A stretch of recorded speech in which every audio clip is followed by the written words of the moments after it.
Guys, this is gonna be so real.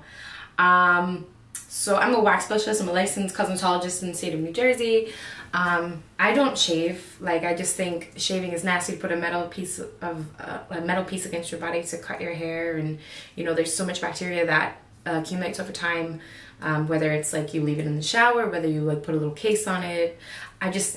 Shaving freaks me out. So I wax. So of course that means you have to let the hair grow out to accumulate some hair so you can pull it out of the hair follicle. Some people think that's weird, but you only need about a quarter of an inch to, about a quarter of an inch of hair to wax it off. I've been waxing for a very long time, since I got my license, which was in, oh my god, I got my license. I got my license in 2009. Yeah, when I graduated high school, I took the cosmetology program in my high school, and I've been waxing since, if not longer.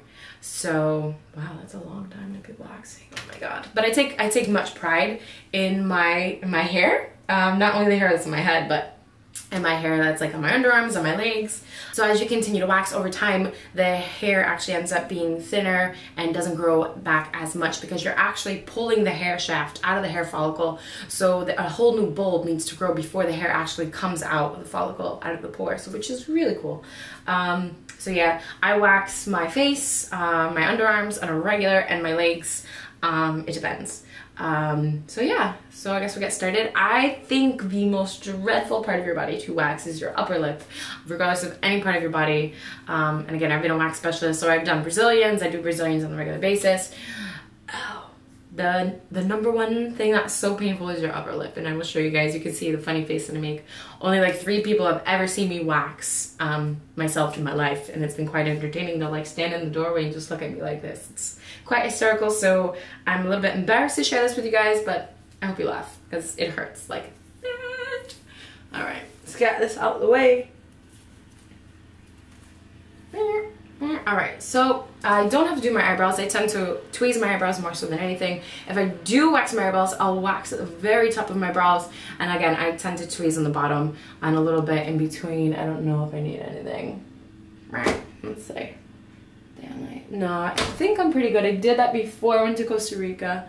Looks pretty good, but I definitely have a mustache, so we have to get rid of that. That's unacceptable. You know, when you walk outside and then like the sun just kind of hits you and it looks like you have a glow when it's really just your mustache. All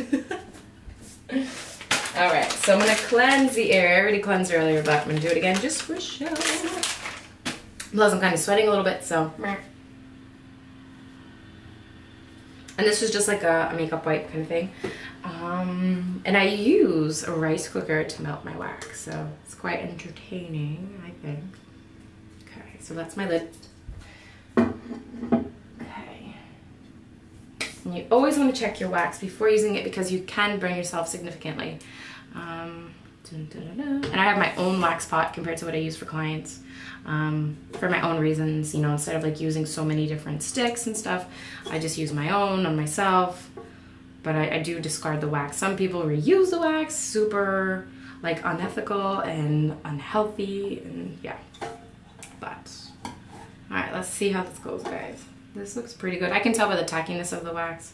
So that's the wax itself. It's similar to a couple wax studios, but it's the stripless wax. So you just apply the wax, let it dry for a moment, and pull it off, which is the worst part. So I'm doing the worst one part first. Why? I don't know. Okay, it's dry. I'm gonna cry, whatever. Oh my god, I hate this one.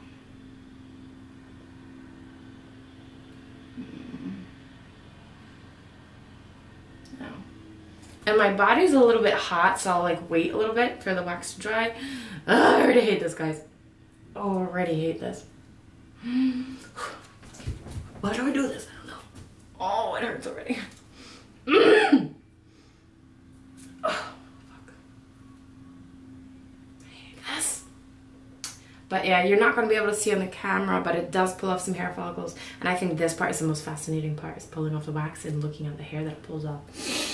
I have one spot I have to do. Oh god. I hate this. Oh my god.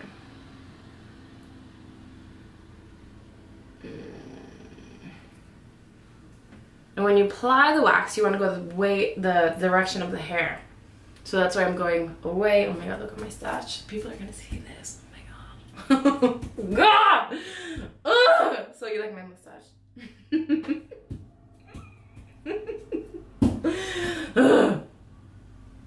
Oh my god. Ugh, fucking hate this. So yeah, when you pull off the wax, you want to apply pressure because it just helps with the pain, it helps with the stinging effect, so you don't have that longing sting. And I really love this part because you get to see the hair that gets pulled off that's on the wax strip. It's so cool. Sometimes you'll see like the bulb or like the jelly substance at the end of the hair that's actually being pulled through your pores. So cool, so fascinating. Oh. Damn it. Alright, so I have to do one more spot here by my birthmark. My birthmark, I tend to get more hair on my upper lip. And then I miss a little spot right here at the crease. So here we go again. It's not as dreadful because most of the hair is gone anyway, so I'm okay with this part. But those two strips were the most dreadful. I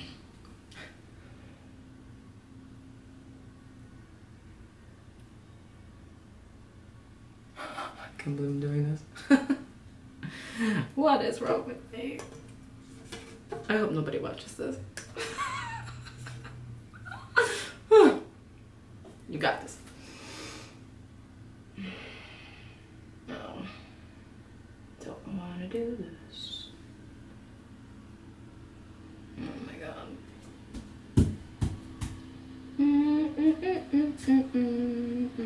Oh.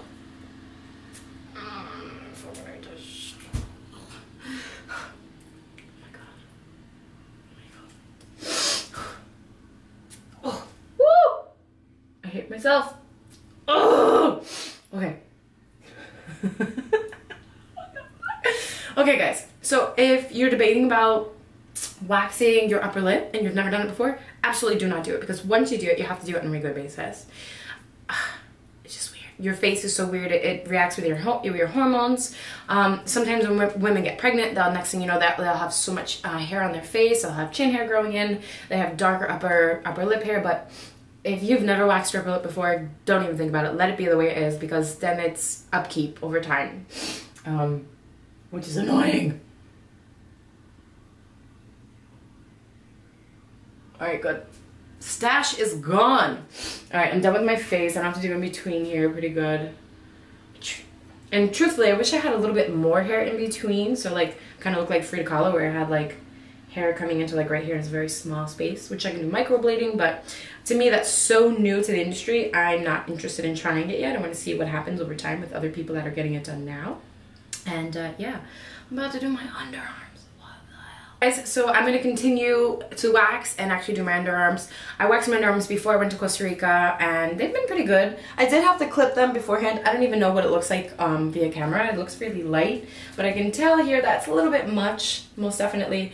The wonderful thing about waxing your underarms is, for women, when you wax your underarms, you'll have like black spots. When you shave your underarms, you have like black spots underneath, because that's like dirt building up and just the other part of your hair follicle that you can see. And sometimes your hair is so dense that you can just kind of see it, even though you just cut it, you can see the shaft of what it looks like, and then you have to cut it 2 days later.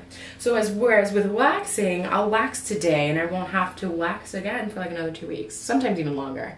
You know, so I was away in Costa Rica. God, how long was I there? Like my travels were about a month and a half that I didn't wax, maybe a little bit longer, and so far pretty good. I did clip it at one point just because it became unruly, and that was like when I was in Florida, but that was a few days before I came home, so that wasn't that bad. So again, I'm cleansing the area. I'm going to cleanse just this one side for now, actually, and then I'm just going to dry it off. Some people can use powder. I don't have any powder with me. Some people don't like using powder. I just like saving money, and this costs nothing, whereas powder costs like an extra $2, and I don't use it that much. It's not a product that's really big into my regimen. So yeah, so now I have a dry underarm, and you guys can't notice this because the camera won't zoom, but with the hair follicles, I'll give for example, so the hair down here on my lower part, the hair direction goes down, whereas on the upside, the hair follicles go up. So when I apply the wax, I'm gonna go up here, and when I apply the wax, I'm gonna go down here, maybe doing a strip across, maybe. Okay, so I'm gonna mix my wax. I cannot believe I'm doing a video on waxing. Holy guacamole. This is fun though, guys. I enjoy waxing. It's a lot of fun. Okay.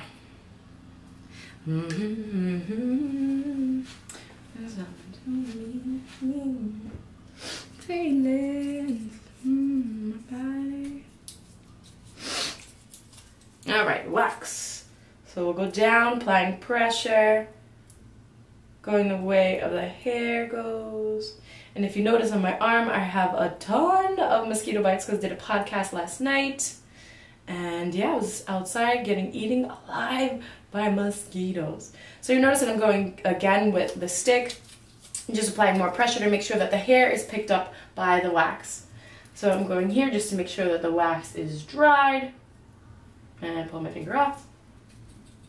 You can pull the You can pull the strip off while it's kind of tacky still. You just want to go a little bit slower. When it dries initially, just pull the whole thing off. So you want to create a lip. I'm fine with using my stick. It's just what I prefer.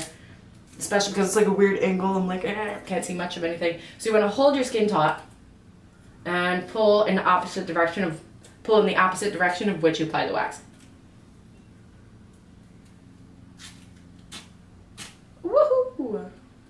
So I did that. I pulled off in 3 parts just because I had a lot of hair more than normal. So you see, the hair is basically gone. I have some that are still there, but it looks so much better. And I don't even know if you guys can see this. Let me see what I can see on here. Right, if you could see the hair. Yeah, I could see a little bit of it. I think that's the most fascinating part. Some people think it's disgusting. Meh, whatever, you're not cosmetologist professional, it is what it is. But I think it's the coolest thing. I think it's so fascinating. It's a human body. Like, that is amazing that our body produces this and we rip it out. That's so freaking cool. Anyway, so I'm gonna discard this, but I'll fold this in half, so I'll use this as a lip to go forward. All right. I think I'm feelings, body. All right, so we're gonna go in the opposite direction. I'm gonna apply the wax going up, and I don't even really need that much wax because there's a very little bit going upwards, and applying pressure, making sure that the hair will adhere to the wax. And I got the pressure there, and I'm gonna leave it. Woohoo! And boom. Got half the hair, but we gotta go back one more time. And this time I'll actually just go across my armpit crease. And it doesn't matter either direction at this point, yeah. Well, no, they come up towards me, so I'll go across towards my face. So, boom. Here we go. Need the mirror for this one. And again, applying pressure so the hair adheres to the wax. I love doing this, guys. This is so much fun. This for me is like kind of therapeutic. It definitely is. I don't know. Not the pulling the hair out of my body part, but the applying. I mean the whole process, honestly. Alright, so it's a little bit tacky. My body's a little bit hot, so I will go ahead and remove it like this, as such. It's already up. And I go nice and slow. Ta-da! And yeah, we did pretty good. And any blue pieces of wax left over would be picked up going through. Get off my finger, thank you. This is the best wax that you're going to use, in my opinion, as a professional, as a person that gets waxed very rarely by other people. I always do my own waxing. The other waxes are dreadful. The other waxes are dreadful. Where you apply wax and you put the strip on, super dreadful. But yeah. Ta-da! And that's how you wax an underarm, right?